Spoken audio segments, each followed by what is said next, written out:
Jharkhand pensioner कल्याण समाज राहे के अध्यक्ष डॉक्टर परमेश्वर लाल की अध्यक्षता में गुरुवार को डायन बिसाही कुप्रथा उन्मूलन हेतु जागरूकता अभियान के तहत गोमदा मोड़ से श्रीराम कंप्यूटर सेंटर राहे तक पदयात्रा निकाली गई। जुलूस गोमदा मोड़ से सुभाष चौक होते हुए श्रीराम कंप्यूटर सेंटर तक गई। उसके बाद राहे उच्च विद्यालय में सभा किया गया, जिसके मुख्य अतिथि प्रखंड विकास पदाधिकारी हारून रशीद एवं विशिष्ट अतिथि जिला परिषद सदस्य बादल चंद्र महतो थे। इस अवसर पर अध्यक्ष डॉक्टर परमेश्वर लाल ने कहा कि संसार में भूत प्रेत डायन बिसाही नाम की कोई अस्तित्व नहीं है। इसके बावजूद ओझा गुनी द्वारा भोले भाले ग्रामीणों को एक मोटी रकम मुर्गा बकरों के अलावे पूजन सामग्री के नाम पर मोटी रकम हड़प कर किसी विधवा या कमजोर परिवार की महिला को डायन करार देकर निर्मम हत्या कर दी जाती है। उन्होंने कहा कि बीमार होने पर ओझा के बजाय किसी चिकित्सक से इलाज करवाने की सलाह दी। इस अवसर पर उप प्रमुख उमेश प्रसाद महतो, मुखिया कृष्णा पातर मुंडा, मनोज चटर्जी, जलेश्वर महतो, जगमोहन महतो, दुर्लभ महतो, रामधन महतो, सुरेंद्र प्रजापति, दामोदर प्रजापति, चैतन्य राम महतो, गोलक राम महतो, बंशीधर महतो आदि उपस्थित थे। कार्यक्रम का संचालन कमलाकांत सिंह एवं प्रस्तावक बाबू राम बैठा थे।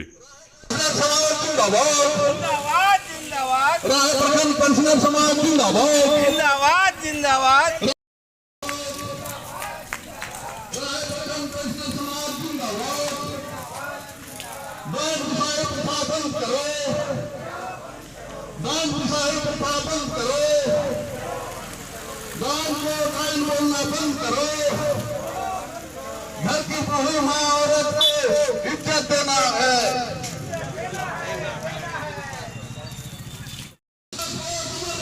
अमर रहे, अमर रहे, अमर रहे, अमर रहे, अमर रहे, जिंदाबाद, जिंदाबाद। बंद करो। नाम को मैं प्रस्तावित करता हूँ। मैं इसका साथ समर्थन करता हूँ। बहुत बहुत हमारे उपाध्यक्ष श्री बाबूलाल राम जी को कि जिन्होंने इस डायन कुप्रथा उन्मूलन हेतु जागरूकता शिविर में संचालन के पद के लिए मेरा नाम उद्घोषित किया। उनको मैं बहुत बहुत धन्यवाद देता हूँ। इसके बाद सर्वप्रथम हमारे झारखंड पेंशनर कल्याण समाज के पदेन अध्यक्ष डॉक्टर परमेश्वर लाल जी से मैं आग्रह करता हूं कि वे आज की इस सभा का अध्यक्षता को ग्रहण करेंगे।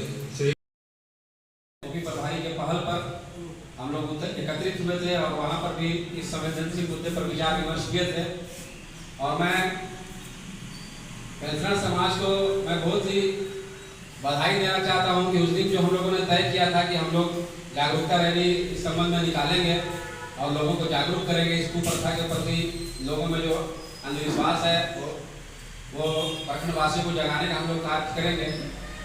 तो ये पेंशनर समाज का मैं बहुत आभारी हूँ कि इन लोग समाज के सदस्यों ने इस चीज़ को हाथों हाथ लिया। और कुछ दिन पहले 3-4 दिन पहले हमारे पेंशनर समाज के कमलाकांत जी आए थे हमारे पास और उन्होंने हमको इनवाइट किया कि हम लोग रैली निकाल करके और इस मुद्दे पर एक बैठक करेंगे। तो मैं इनको बहुत धन्यवाद दिया कि चलिए आप लोगों ने इस मुद्दे को हाथों हाथ लिया है। और हम लोगों ने वहाँ ये भी तय किया था कि हम लोग सभी पंचायतों तक भी यहाँ पे हर पंचायत पे कार्यशाला आयोजित करेंगे। इसके लिए ओपी प्रभारी महोदय ने भी कहा था कि हम लोग इसका एक टाइम शेड्यूल बनाएंगे। एक बार हम लोग फिर उनसे बात करेंगे, क्योंकि जागरूकता रैली तो हम लोगों ने शहर में निकाला है, लेकिन हम लोगों को हर पंचायत तक पहुंचना होगा। क्योंकि ये जो अंधविश्वास का जो माहौल है वो ज़्यादातर हमारे सुदूरवर्ती गांवों में है। तो सुदूरवर्ती गांवों तक लोगों को जागरूक करने का प्रयास हमको करना होगा। इसके लिए मैं पेंशनर समाज के सदस्यों से भी अपील करना चाहूँगा कि हर पंचायत तक हम लोग पहुँचें और हम लोगों को इस कुप्रथा के प्रति और इस अंधविश्वास के प्रति लोगों को जागरूक करने का प्रयास करें। और इसके लिए पेंशनर समाज के लोगों को इसमें बढ़ चढ़ के हिस्सा लेने के लिए मैं इनका तहे दिल से शुक्रिया अदा करता हूँ। हम लोग हर पंचायत तक जाएंगे और हर पंचायत तक इस प्रोग्राम को करके इस अंधविश्वास के प्रति लोगों को जगाने का कार्य करेंगे। इस बात की एक बात मैं इस पर कहना ही चाहूँगा कि बहुत सारे वक्ताओं ने इसके प्रति बताया कि किस कारण से ये सारा अंधविश्वास चल रहा है समाज में।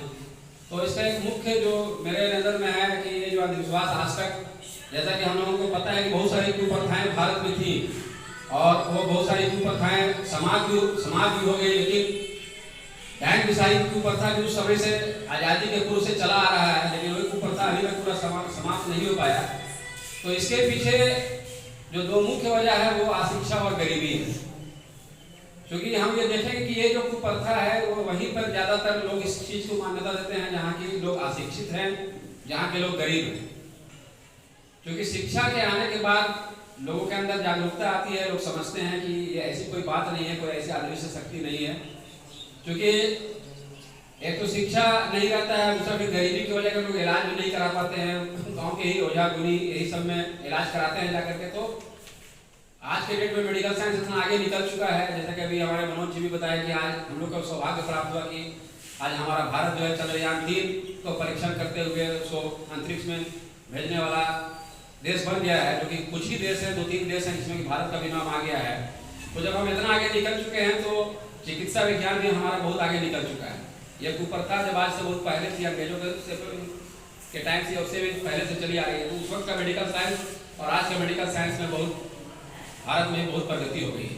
तो गरीबी की वजह कर लोग ओझा गुनी के ही चक्कर में रह करके गाँव में इलाज कराते हैं। जैसे कि हमारे ब्लॉक में PHC CHC रहता है या फिर उसके बाद रांची में बड़े बड़े हॉस्पिटल्स हैं। तो जो लोग शिक्षित हैं वो बातों को समझते हैं, या जिनके पास थोड़ा सामर्थ्य है तो तुरंत जो है तो अपना इलाज अच्छे डॉक्टरों से करवाते हैं। तो फिर ऐसा बात नहीं रहता है कि हमारा बच्चा ठीक नहीं हो रहा है और उसके चलते फलाना वृद्ध महिला के चलते ऐसा हो रहा है। तो इसलिए ये दो चीज़ है इसमें, अशिक्षा और गरीबी है। अगर हम लोग इस चीज़ का बीड़ा उठाएं कि शिक्षा को जितना हम प्रचार प्रसार कर सके, हमारे लोग जितना ज़्यादा से ज़्यादा शिक्षित होंगे। और जो गरीबी है, पहले हम देखेंगे कि भारत में गरीबी का दर बहुत ज़्यादा था। आज भारत भी एक विकसित राष्ट्र की श्रेणी में शामिल हो रहा है। अब वैसी बात नहीं है, अधिकतर लोग गरीबी रेखा से ऊपर उठ रहे हैं। तो आने वाले समय में ये चीज़ समाप्त हो सकता है। इसका अगर हम लोग इसके लिए जागरूकता अभियान चलाते रहेंगे तो जरूर हम लोग इसमें कामयाब होंगे। मैं अपना कुछ अनुभव भी शेयर करना चाहूँगा आप लोगों के पास कि हमारा जो पोस्टिंग, क्योंकि इस सेवा में मेरा भी 10 साल हो चुका है, तो हमारी भी पोस्टिंग जहाँ रही है।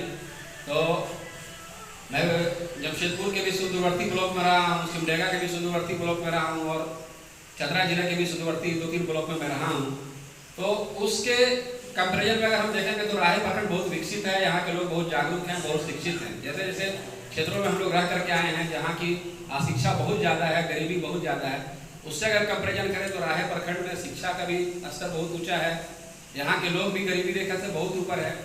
जैसा हम लोगों को जानकारी भी हुआ कि राहे सिल्ली क्षेत्र ऐसा क्षेत्र है कि जहाँ बहुत ज़्यादा यहाँ से टीचर्स वगैरह जो है सो पहले से सरकारी नौकरी में भी रहे हैं। तो ये क्षेत्र शिक्षा के क्षेत्र में बहुत ही आगे रहा है। तो इसलिए यहाँ पे जो डायन बिसाही की जो प्रथा है, दूसरे जगह से अगर हम कंपेरिजन करते हैं तो हम कम पाते हैं, यहाँ केस भी हम कम पाते हैं। लेकिन तब पर भी हमारा जो सुदूरवर्ती क्षेत्र है वहाँ पे हम लोगों को जागरूकता की ज़रूरत है। इसके लिए हम लोगों को काम करना है और इसके लिए पेंशनर समाज हमारा आगे आया है। इसके लिए भी हम आभारी हैं कि और हम लोग मिल करके प्रशासन और हमारे थाना से सारे लोग हम लोग मिल करके सुदूरवर्ती गाँव तक पहुँचेंगे और इस प्रथा को समाप्त करने के हम ज़्यादा से ज़्यादा जागरूकता अभियान चलाएंगे। तो हमें उम्मीद है कि हम लोग अपने मिशन में जरूर कामयाब होंगे और एक दिन हम लोगों को कामयाबी मिलेगी। इसी के साथ मैं यहाँ पे अपनी वाणी को का अस्तित्व में होना एक त्रासदी है, ये मात्र एक अंधविश्वास है। और इस घोर अंधविश्वास में पढ़कर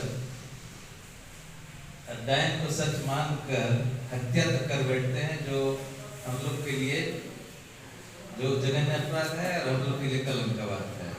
और ये हमारे समाज के लिए मानसिक बीमारी की तरह है। तो आखिर ये धारणा, ये गलत धारणा क्या है? जब हम ही लोग खुद इस धारणा को नहीं समझेंगे, हम ही लोग इसको कबूल नहीं करेंगे, तो हम आगे जागरूकता का कोई काम नहीं कर पाएंगे।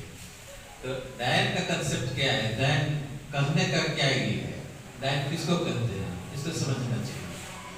जैसे कोई महिला है या पुरुष है, तंत्र मंत्र विद्या से वो कोई शक्ति अर्जित करती है और उस शक्ति से किसी को कष्ट दे सकती है और हत्या भी कर सकती है। क्या ये धारणा है ये सही है या गलत है?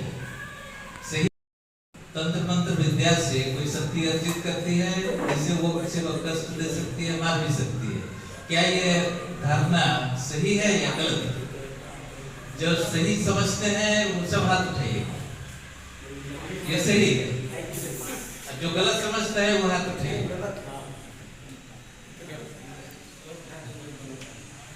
मैंने शायद मेरा बात समझ में नहीं आया होगा, इसलिए बहुत कोई सही और धारणा क्या है। गांव में अगर कोई बीमार पड़ता है, अनहोनी होती है या किसी की मृत्यु हो जाती है, तो लोग यह मान बैठते हैं कि यह डायन की कर्तव्य है। क्या ये सही है या गलत है? ये आपके आंख के सामने होता है, यही सब तो होता है गाँव में, इसे अलग तो नहीं होता है। लेकिन हम ही लोग क्लियर नहीं है कि गलत है या सही है। अब जब किसी को हम गलत मानते हैं, जब गलत मानते हैं, आंख के सामने गलत होता है, तो क्यों मैंने अब हस्तक्षेप नहीं कर पाते हैं? क्यों नहीं कर पाते हैं? कि हम किसी कमजोर व्यक्ति को उत्तरदायी ठहराता है। ये होता है कि नहीं? जब तक प्रोनोलॉजिकल जब इसको बहुत बारीकी से नहीं समझिएगा तो हस्तक्षेप भी नहीं कर पाइएगा। हस्तक्षेप कहाँ करना है उस पर हम बोल रहे हैं। तो किसको गलत ठहराता है, किसको कौन एरिया में कमजोर हो जाते हैं। कोई विधवा हो गई वो सीधे टारगेट हो जाती है। जिस घर में कोई प्रभावशाली व्यक्ति नहीं होता है, उस घर के किसी व्यक्ति को कहा जाता है। या आर्थिक रूप से कमजोर जो होते हैं उनको दायी ठहराया जाता है। अच्छा, और भी क्या धारणा है? जिस औरत का बेटा मर जाता है, चाहे मर जाए, तो आसानी से उसे डायन करार दिया जाता है। क्यों डायन करार दिया जाता है? कि अपने इष्टदेव को संतुष्ट करने के लिए अपने प्रियजन को मारना पड़ता है। ये धारणा है। मैंने किसको डायन करार दिया जाता है? मान लो किसी का बेटा मर जाता है तो उसको चिन्हित कर दिया जाता है कि ये डायन है, अपने बेटे को खा गई, है ना? तो वहां पर भी हस्तक्षेप का जरूरत है। अच्छा, और क्या घटना होती है? आपसी द्वेष प्रतिद्वंदिता के कारण जमीन या धन हड़पने की कोशिश की नियत से औरत को डायन घोषित किया जाता है। उसे तरह तरह से प्रताड़ित करने के बाद या तो उसकी हत्या कर दी जाती है या उसे गांव छोड़ने के लिए बाध्य किया जाता है। यही होता है के लिए के साथ अनेक कुरीति अंधविश्वास अपने आप खत्म हो जाता है। ये बात सच है। तो सबसे पहले तो इस अवधारणा को कि डायन होती है, तो हमें ये जानना होगा, हमें ये ठोस ढंग से अपने में बैठाना होगा कि डायन का कोई अस्तित्व नहीं होता है और अस्तित्व ही नहीं है। उस पर अंधविश्वास, घोर अंधविश्वास के चलते उस पर हत्या होता है। तो कितना मैंने शर्म का बात है, गलत का बात है। तो आज बहुत अच्छा गिरा है वीडियो साहब, बहुत अच्छा अपना अनुभव बताया, बहुत अच्छी बात बताए। तो इस पर हम लोग आगे जैसा कि बताए कि जगह जगह पर हम लोग, हाँ, सुदूर क्षेत्र में ये प्रभावित एरिया में ज्यादा इसकी जरूरत है। अच्छा, और ये जैसे कि हम लोग लाइन था, हम लोग जुर्माना हो गया 3 महीने का कैद या दोनों को। ये कानून क्यों बना? डायन का अस्तित्व होता ही नहीं है, लेकिन ये कह करके हम इसलिए डायन कहना भी जब ये है, किसी को डायन कहना ही कानूनी अपराध है। इस ढंग से कानून लेती है इसको, तो हम लोग को क्या सोचना चाहिए डायन के बारे में? आप हस्तक्षेप कहाँ करेंगे अपने क्षेत्र में, हम उसकी बात कर रहे हैं। इसके लिए जागरूकता की जरूरत है। मैंने कितना पढ़ा लिखा रहना, हम लोग सब पढ़े लिखे हैं, बल्कि रिटायर कर गए हैं, लेकिन जानकारी एक अलग चीज है, जागरूकता एक अलग चीज है, शिक्षा एक अलग चीज है। शिक्षित क्षेत्र में क्या नहीं होता है, गुंडों में भी देखा गया है कि बहुत सारे गुंडों हर घर से